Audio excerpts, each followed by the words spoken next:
চলছে হাপড় টানা, পুড়ছে কয়লা, জ্বলছে লোহা। কেউ কেউ হাতুড়ি পিটিয়ে তৈরি করছেন দা, বটি, ছুরি সহ মাংস কাটার বিভিন্ন সরঞ্জাম। দগদগে আগুনে গরম লোহায় উস্তাদ সাগরেদের পিটুনিতে মুখর রাজধানীর কামারপট্টিগুলো। লোহার টুনটুন শব্দ শোনা যাচ্ছে দূর থেকে। কুরবানির ঈদকে সামনে রেখে ব্যস্ত সময় পার করছে কামাররা। সকাল থেকে শুরু করে মধ্যরাত পর্যন্ত চলছে কর্মব্যস্ততা। চলছে ছুরি, চাকু, বটি, চাপাতি, দা তৈরি আর পুরাতনগুলো শান দেওয়ার কাজ।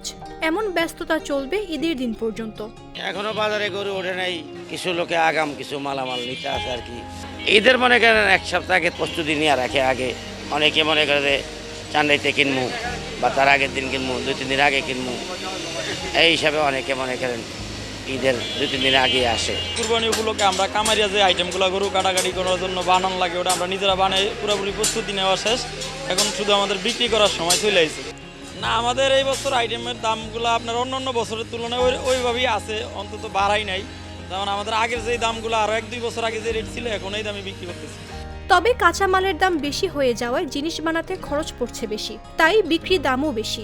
আমাদের এখান থেকে যদি আপনার একটা 1 কেজি সাইজের একটা চাপাটি নেন, এটা আপনার রাখা যাবে হলো আপনার 700 থেকে 900 টাকা পর্যন্ত রাখা যাবে। বানাতে গেলে একটা কারিগর আছে, ওনার 1600 টাকা বেতন, একটা হেল্পার আছে, ওনাদের হলো 1000 টাকা করে বেতন। তা আমাদের সব কিছু মানে আমরা সীমিতভাবে লাভ করি।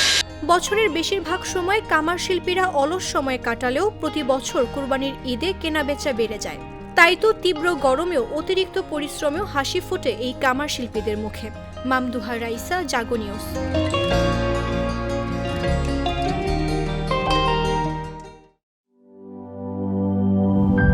প্রাণ কফি ক্যান্ডি, কররা কফি, কঠিন স্বাদে।